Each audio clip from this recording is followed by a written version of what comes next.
But you know what? There's dead kids out there.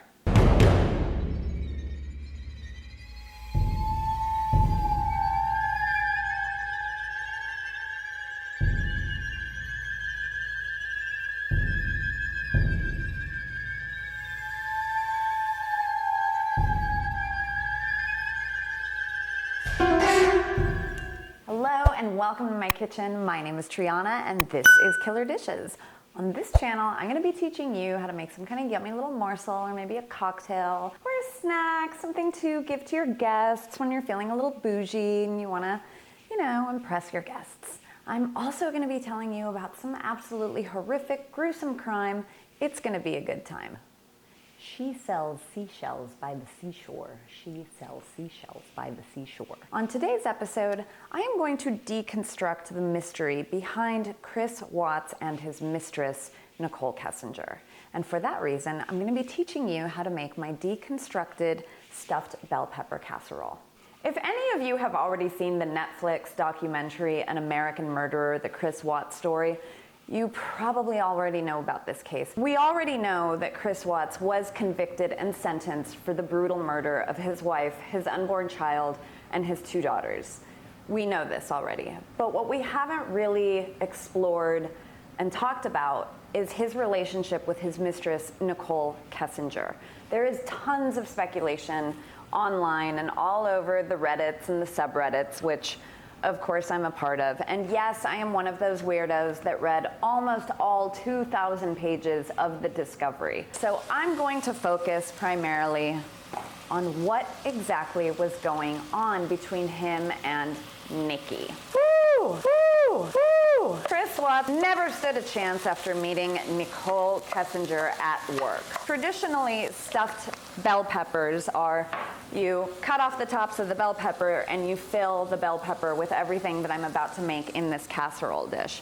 Today we're going to deconstruct that, and it's a one-pot shot. And what you want to start with doing is browning your meat. Listen guys, this is very important. If you don't brown the meat first, it's going to turn to mush and it's going to be disgusting and nobody's going to want to eat it. I'm going to turn that way down because I forgot to chop my onion first. Oh, another hot tip for you guys. See these little bits and ends that we usually throw away? Now I save these and I put them in the freezer along with all of my other little vegetable bits and ends.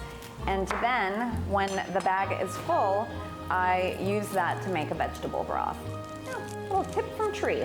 Okay, so back to it. Chris was besotted with Nicole Kessinger. He met her at work. They both worked at the same Anadarko oil company. They started their friendly co-worker relationship at the office, and according to Nicole Kessinger, if you believe anything she says, Chris told her that he was in the throes and the tail end of a divorce. So for this reason, Nicole felt that it was permissible for her to start a personal relationship with the very married Chris Watts. Nicole also told law enforcement when she was eventually questioned that she had absolutely no idea that Chris Watts' wife was 15 weeks pregnant with their unborn son, Nico.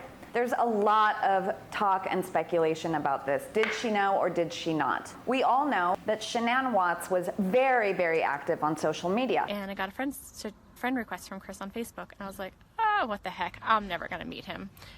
Except, one thing led to another, and 8 years later, we have 2 kids, we live in Colorado, and he's the best thing that has ever happened to me.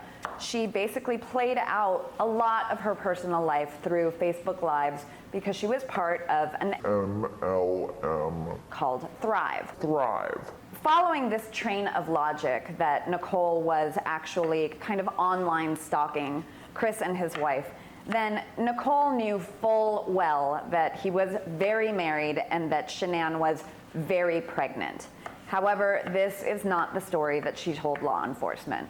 She was sticking with the story that she believed that Chris was going through a divorce and that she was dating a man who was on his way to becoming single.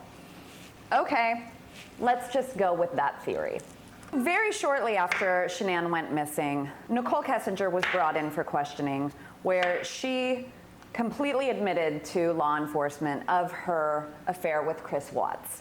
However, what she didn't know was that law enforcement was already well aware of the affair because Anna Darko had already released Chris's emails between he and Nicole Kessinger. They had a confession within 48 hours of these brutal murders. But back to Nicole's interrogation video. First time I watched it, and I've watched it many, many times. This is a woman that is embarrassed that she had an affair with a married man. This is a woman that's trying to save face.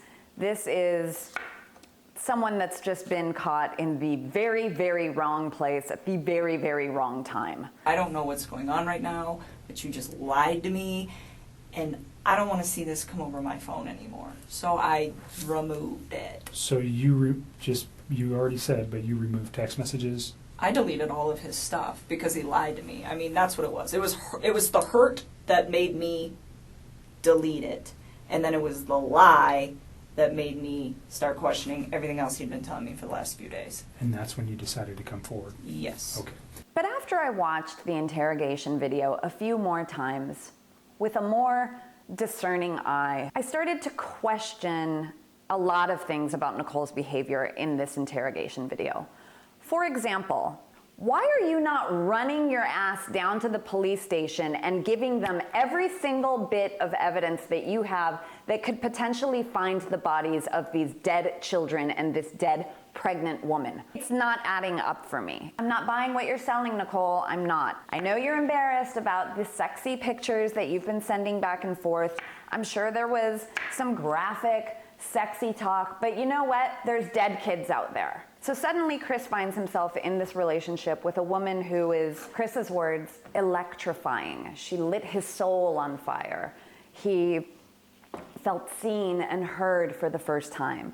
Now, as to whether or not Nicole actually knew what his plan was, there's a lot of speculation and debate online about that. Did she know? I mean, God, she would be an absolute monster if she knew. But you found out that his wife was pregnant. Yes. And you did not know that prior. And you found that out via the newspaper articles, and that caused you concern. Well, I just realized that he was lying to me, and I was like, well, if you can lie to me about this, what else are you lying to me about? And it made me realize that maybe his wife was in danger at that point, and it was day two, and she still wasn't home. Nicole was cleared. I want to be very clear about that. Nicole was cleared of any wrongdoing in this thing. But I do have theories. Now, one of the major questions that came up in this case was the fact that she was on the phone with Chris for 111 minutes the night before the murder. Suddenly, Nicole's memory just goes blank, and she has no recollection of what they talked about for 111 minutes. She tells law enforcement, I don't know, probably just stupid stuff. For 111 minutes, you can't think of one single topic that came up the night before your boyfriend murdered his entire family. Nothing's coming to mind, nothing's ringing a bell. One thing that she remembered was, oh, I do recall that the TV was on and it was really loud. That's what stands out to you. It's not looking good for you, Nicole. I'm not feeling very sympathetic for you right now. What if, just go with me on this, what if Nicole had been pressuring Chris to get a divorce? Nicole had been giving Chris an ultimatum of, divorce your wife or else I'm out. So during that 111-minute mystery conversation, I'm thinking that the conversation went something like this. Hey, Nicole, tonight's the night. I am going to tell Shannan that I don't want to be with her anymore. I could see the following text messages that went back and forth that Nicole was reluctant to give up, saying things to the effect of, you can do it, Chris. I know you can do this. This is what needs to happen. We're going to be so happy together. We're finally going to get to be together. This could potentially look incredibly damaging for Nicole if these text messages were to be misconstrued. Because again, the 111-minute phone call was a phone call. We will never know the contents of that phone call. The last message that Nicole Kessinger sent to Chris Watts was while the police were in his house searching for clues for his kids. Hadn't been declared a crime scene yet, but she did receive a text message from Chris saying, "My family is missing." And her response was, "Chris, what did you do? Did you do something to them? If you did something to them, you will have ruined your life and mine." Again, she is so concerned with how this affects her. In the end, Chris Watts confessed to absolutely everything, and he made a real point to law enforcement that he did not want Nicole, to have anything to do with this. It was discovered that Chris had given Shannan OxyContin in an effort to perhaps either miscarry the baby or overdose Shannan. Now, he has said that he will never tell anyone where he got the oxy from. Did he get it from Nicole? We will never know. He also said things like Nikki was into some very dark things. Now, why law enforcement didn't press him to reveal what those dark things were, we'll never know. So the Ruzeks, that's Shannan's family, have really come forward very strong that they do not believe that Nicole Kessinger was involved in any way, shape, or form. There's still questions. There's always going to be a question mark over this case, guys. So what do you think? I mean, was Nicole Kessinger involved? Was she not involved? I have to believe that she would just be an absolute monster to be encouraging your boyfriend to kill his family. That just doesn't land for me. It just doesn't. She doesn't seem to have any sort of criminal history or any kind of history. In fact, here's another weird thing. Nicole Kessinger's entire online presence is scrubbed. Do you know how hard that is to do? Like, no social media, no anything. And also, here's another weird thing. Nobody from Nicole's past has ever come forward. Where are the people that she went to high school with? Where are the people that she grew up with? Not one single person from Nicole's past has come forward to either be a character witness for her and say Nicole could never have done this, or the opposite and say, oh, she was terrible, she could have absolutely done this. I mean, it is silent from the Nicole Kessinger camp. We also know that after all of this happened, she has changed her name and she has moved away from Colorado and she's started a new life and started a new career. We have never heard from her again. But there is also some online articles published saying that Nicole has actually been in contact with Chris Watts from prison, that she is writing to him under a new name, and this information is coming from fellow inmates, and we all know how that goes. I don't put much stock into gossip from fellow inmates. But you know what? Everything's possible. I'm sure nobody thought it was possible for Chris Watts to annihilate his entire family, but here we are. This is my deconstructed stuffed bell pepper casserole.